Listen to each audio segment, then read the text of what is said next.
There's a secret most spiritual teachers won't tell you, a truth so raw, so paradoxical, that it breaks every conventional narrative of ego death and love and light spirituality.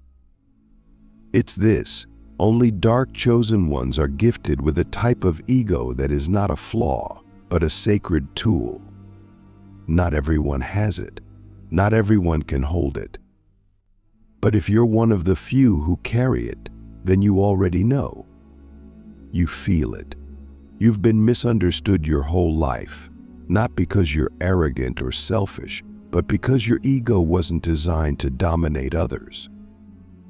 It was designed to protect your mission, to shield your essence until you were ready to remember who you are. And that ego? That heavy, overwhelming force you've tried to kill, suppress, or dissolve. It's not your enemy. It's your initiation. The very thing that makes your path harder is also what makes your destiny greater. And tonight, we're going to decode it. All of it. Together. Let's start by facing the lie. Almost every spiritual teaching we receive in the mainstream tells us to kill the ego. But what if I told you the dark chosen ones came here with a very specific kind of ego, one that cannot and should not be killed, but must be transformed? You see, you and I, we are not here to become empty vessels. We are here to become sacred conduits.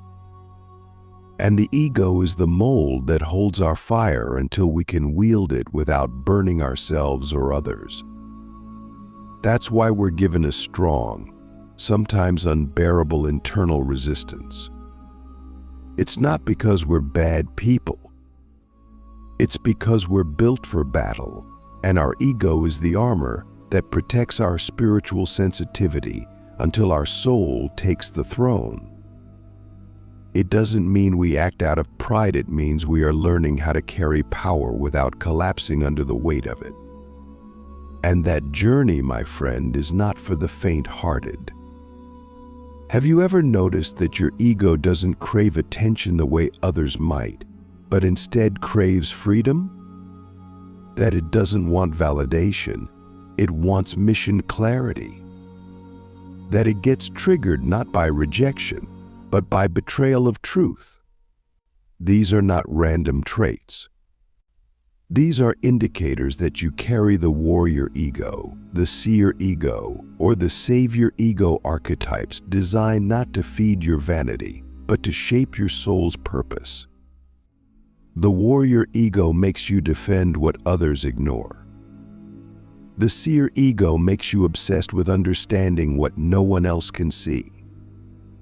And the savior ego?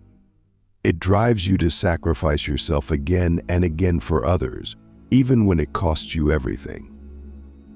Each of these types of ego is a divine gift, but only if you learn how to master it. Unawakened, they destroy you. Awakened, they refine you into a living temple of truth. Let me ask you something deep, something few dare to ask. What if your ego was never meant to be erased, but exalted? What if the very parts of you that you've been told are too much? The intensity, the stubbornness, the unwillingness to conform are actually signs that you were chosen to carry divine fire in a world made of ice. The dark chosen ones are not meek. We're not here to blend in. We're here to awaken, to disrupt, to realign timelines.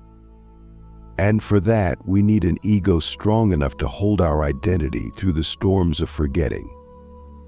Our ego is not the cage, it's the cocoon. And only those who walk through hell without losing their truth can break it open and emerge with wings. But there's a warning. This kind of ego is a double-edged sword. If you try to bypass it, it will rebel. If you try to suppress it, it will sabotage.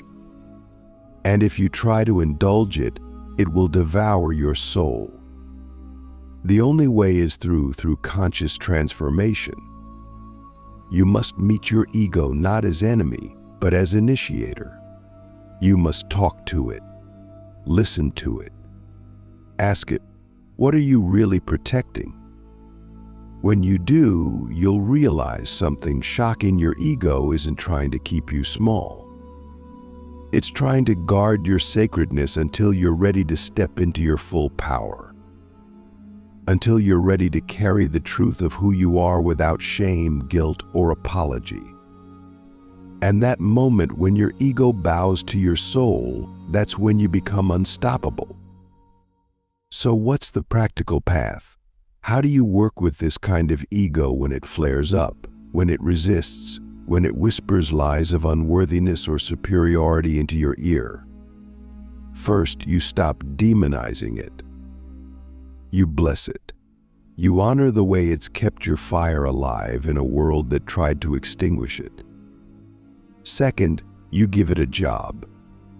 You say to it, you are no longer the king. You are the guardian of the king. You let your soul lead, but you let your ego protect the gate. And third, you train it. Like a wild horse, you don't beat it into submission, you ride it with presence and precision. You let it show you where your wounds are. You let it trigger you into awareness, not reaction. This is the gift only the dark chosen ones receive, the chance to alchemize the ego into a sacred servant. And that, my friend, is the mark of a true master.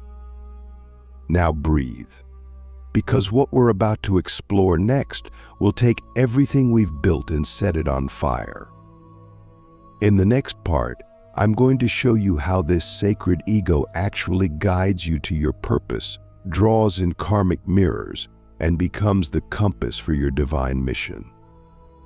But before we go there, I want to leave you with one question, a question that could shift everything. What if the parts of yourself you've spent your whole life trying to fix were actually the exact parts that were designed to lead others home? There's a secret map hidden inside your resistance. Every time you felt anger rise, every time you've recoiled at someone's words, every time you've sabotaged your own growth, that wasn't dysfunction. That was direction.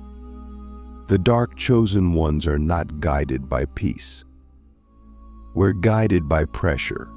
We don't float to enlightenment on clouds, we're dragged there by storms. And here's the part that will flip your entire journey upside down. Your ego knows your soul's mission better than your mind ever will. But it doesn't speak in logic. It speaks in tension, in triggers, in obsession, in shame, in the very emotions you were taught to avoid. Why? Because for us, the dark chosen, the ego is not a wall, it's a compass. And what you resist most is the exact thing pointing you toward your divine path. Let me ask you something soul deep. What if your rage was a road sign? What if your jealousy, your resentment, your superiority complex, what if all of these weren't symptoms of brokenness, but sacred indicators that something in you is being called forward? That something in you refuses to accept a life of spiritual mediocrity? You see, the ego only screams when the soul is sleeping. But when the soul begins to wake up, the ego transforms into a wild, divine GPS system. It starts pointing you toward the places where your power has been buried. That's why your biggest ego battles are never random. They show up exactly where your greatest gifts are hiding. That person who triggers your pride, they're reflecting your suppressed leadership. That situation you can't stop thinking about, it's the gateway to your sacred obsession. The thing you hate most in others, that's the part of yourself you haven't yet made holy. Your ego is not trying to destroy you. It's trying to reveal you. But this is where most people get stuck. They mistake the ego's instructions for the final destination. They think the ego says you are better than them, and they believe it. But the dark chosen one hears that same voice and says, "Why do I need to feel better than them? What part of me is afraid of being seen as small?" In that moment, they don't obey the ego, they decode it. They don't suppress it or indulge it. They interrogate it, integrate it, and alchemize it. This is how ego becomes compass. When you stop judging its voice and start listening to what it's really trying to say underneath the fear, underneath the pride, underneath the protection mechanisms, you learn to sit with it and ask, what is this pain trying to teach me about who I really am? The ego says, don't let them tell you what to do. The awakened soul says, why does my truth feel threatened? And just like that, you're no longer a slave to the ego, you're using it as a guide to your next level of awakening. Have you noticed yet that the places your ego resists the most are the places your soul is secretly obsessed with? Think about it. That person you can't stop criticizing, they carry a piece of your own denied brilliance. That path you keep rejecting, it's scarier than anything because it's yours.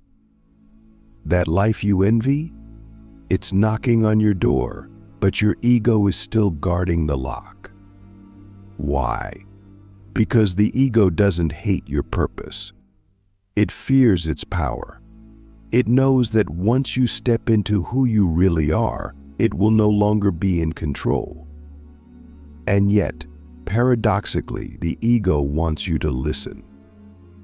It wants to be freed from the burden of protecting you with outdated strategies.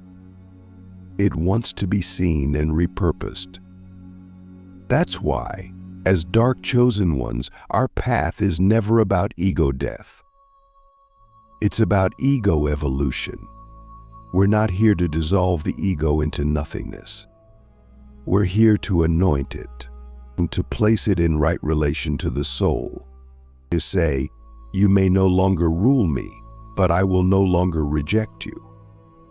This is where the magic happens, when your ego stops being your prison guard and becomes your scout. It starts pointing you toward the conversations you're avoiding, the decisions you're terrified to make, the people you feel both threatened by and magnetized to. That's when you realize the ego isn't the problem, avoidance is. And here's the most powerful tool I've ever used. Try this the next time your ego flares up. Instead of shaming yourself, say out loud, "Thank you for protecting me. Now show me what you're afraid of." That one sentence can crack open your entire reality. Because what you'll find is that your ego has been trying to keep you alive in a world that never understood your sensitivity, your power, your divine fire. It's been working overtime to keep you safe from being burned again. But now you're ready. You're no longer the child. You're the chosen. And when you reach that level of inner knowing, something extraordinary happens. You begin attracting different people, different opportunities, different timelines. Why? Because your ego is no longer blocking your frequency, it's amplifying it. It's working with your soul instead of against it. It becomes the sword you wield with precision, not the armor you hide behind. And the world feels it. People feel it. They don't know why, but something about your energy commands attention. Not because you're trying to be seen, but because you've stopped hiding. And that, my friend, is the rarest vibration on the planet. That is spiritual royalty. That is divine sovereignty.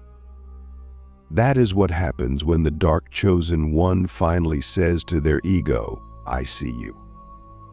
I honor you. Now let's walk together, but I lead. So I leave you with this question. What if your biggest inner battle is actually your soul's boldest attempt to get your attention? What if the very edge you've been avoiding is the exact portal into your next dimension of power? What if the ego isn't blocking your path, that there is a moment rare, sacred, and irreversible when your ego stops fighting your soul and begins to serve it? This is the final stage of ego alchemy. This is what so few ever reach, because they spend their entire lives either running from their ego or being run by it. But you and I, we're not here to play that game. We're not here to escape or obey. We're here to anoint. The ego of the dark chosen one is not meant to be erased, it's meant to be crowned. And that crown, that throne, that radiant authority you've been secretly yearning for your whole life, it doesn't come from pretending to be humble. It comes from remembering you are holy. When the ego becomes the seat of the soul, not its tyrant, not its prisoner, you don't become less human. You become divinely human. And the world begins to feel your presence not as noise, but as command. Let me ask you something that only the brave will contemplate. What if your ego was never the obstacle to your awakening, but the throne waiting for your soul to sit upon it? What if all this time your intensity, your resistance, your pride, your desire for recognition, what if those were just distorted echoes of your divine identity, trying to be remembered? The dark chosen ones don't carry small egos. We carry sacred mirrors, and when those mirrors are clouded, they reflect distortion. But when they are purified, they reflect God. That's what the sacred crown is. It's not about status. It's not about being better than others. It's about being aligned with the truth of who you truly are. It's about embodying your divine architecture so fully that even your ego begins to bow, not in shame, but in awe. You see, when your ego becomes the throne, your presence becomes instructional. You no longer need to prove, to chase, to convince. You are. Your being teaches. Your silence clears rooms. Your energy becomes a tuning fork for the divine. And people will feel it. They will either be magnetized to you or repelled by you, but they will not ignore you. Because you carry what cannot be faked, integrated power. And that integration only comes when you've walked through the fire of your own ego and emerged on the other side, not burnt, but blessed. That's what makes the dark chosen ones different. We don't bypass the ego. We enter it. We confront it. We wrestle it in the dark until it reveals its secret name. And when it does, we realize it was never trying to destroy us. It was trying to remind us. This is where things get real. Because once you crown your ego with divine identity, your life begins to change fast. The people who once tolerated your light will either rise to meet you or fall away. The patterns that kept you looping will dissolve. The karmic cycles that felt like endless punishment will suddenly make perfect sense. Why? Because you're no longer resisting your role. You're no longer trying to be invisible when you were born to be seen. You're no longer apologizing for your power. And the ego, once starved for attention, becomes quiet. Not because it's dead, but because it's full of soul, full of mission, full of divine clarity. You walk differently. You speak differently. You no longer perform. You transmit. You no longer seek validation. You radiate truth. and truth needs no permission to exist. But here's the final twist, and it's the most beautiful of all. When the ego finally serves the soul, it becomes the bridge between heaven and earth. It becomes the vehicle through which your soul fulfills its mission in this dimension. You realize that your name, your face, your voice, your desires, they're not distractions from your spiritual path. They are your spiritual path. It's not about escaping the self. It's about sanctifying the self. Your individuality becomes divine. Your personality becomes a portal. Your flaws become features of your design. And you, the once shamed, once doubted, once fractured being, become the very embodiment of spiritual royalty. Not because you have no ego, but because your ego has remembered its place beneath the crown of your soul. So now I ask you, are you ready to stop wrestling your ego and start walking with it? Are you ready to place your soul on the throne and let your ego serve its reign? Because if you are, then everything changes. You stop chasing signs, you become the sign. You stop seeking purpose, you embody it. You stop fearing your power, you bless it. And the universe, seeing that you have remembered yourself, begins to bend reality around your presence. Doors open, paths clear, time stretches. Because when the dark chosen one reclaims their throne, the cosmos responds. Not out of favoritism, but out of recognition. It sees you, finally, fully, as you were born to be. And that's the final truth. We were never here to kill the ego. We were here to crown it. And in doing so, crown ourselves not as rulers over others, but as sovereigns of our own sacred path. This is not the end of the journey. It's the beginning of your reign. Go now, walk with power, speak with fire, love with eternity. You are the chosen. You carry the rarest ego on earth, and now it is holy. You are not the one who found the crown. You are the one who was the crown. All along is the path. It begins to change not because you've tried to change it, but because your frequency no longer matches illusion. You become a living contradiction to the unconscious world, a rupture in the programming.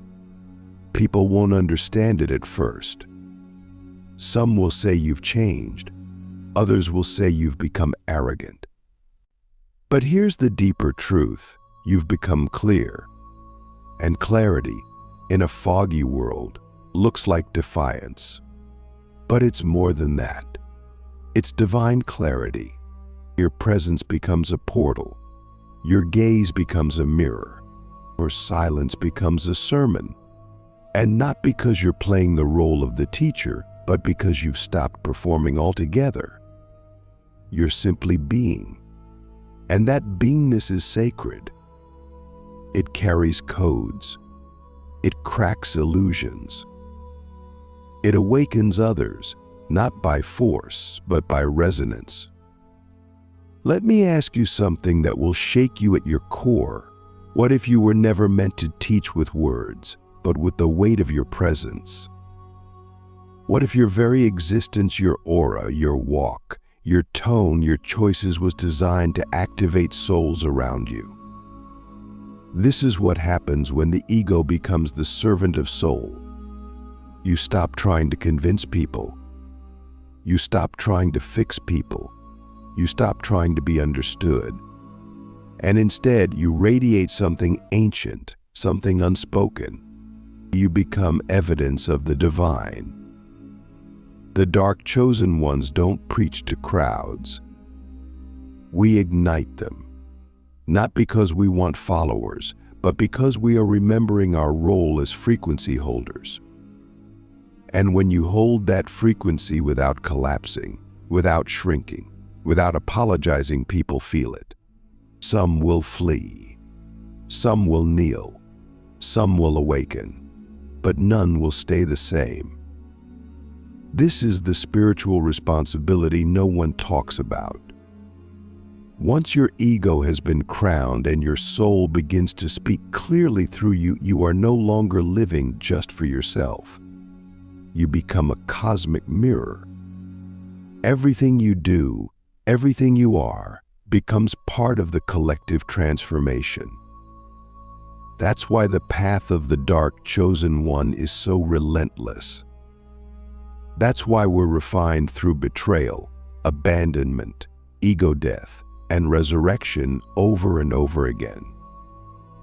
Because the universe is sculpting us to carry a fire so holy, it can burn away delusion just by standing in a room.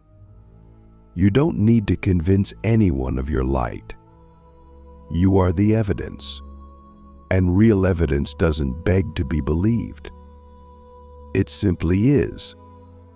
But here's the paradox that most aren't ready for. You must carry this power lightly. The moment you begin to claim it from ego, it slips through your fingers. This is why your crowned ego must always serve, not dominate. It must be rooted in humility, not performance. The power is real, but it is not yours. It is flowing through you. And the moment you try to possess it, it will humble you again. That's the beauty of this path. You are always sovereign, but never in control. You are always powerful, but never the source. You are always chosen, but never above. This is the sacred tension the dark chosen ones must live in. And that tension, when honored, creates a life of overflowing grace. You become like the wind, invisible, untouchable, but felt deeply by all. And so here is the final revelation. You were never here to escape the world. You were here to recode it, not by force, not by rebellion, but through resonance, through the sheer gravitational pull of your integrated essence. When people enter your field, they remember who they are. They don't know why. They don't know how, but something in them shifts. The part of them that was asleep starts to stir. The part of them that was pretending starts to shed. And all you did was stand there. All you did was be. That is the power of a crowned ego in service to soul. That is the legacy of the dark chosen ones. We don't build empires. We build portals. We don't seek attention. We become attention-focused, clear, and unshakable. So now I ask you, as we close this transmission, will you let your life become the portal? Will you let your ego become the throne upon which your soul speaks? Will you allow your presence to become the sermon others didn't even know they were waiting to hear? Because if you will, then you no longer need to chase signs. You no longer need to heal endlessly. You no longer need to prove anything. You have arrived, and your arrival is the invitation for others to follow. Not in your footsteps, but into themselves. You are no longer just the chosen. You are now the initiator, the mirror, the light in human form. And the world will never be the same again. This is the final truth. The ego was never your enemy. It was your throne. And now that you sit upon it, may the world feel the weight of your soul.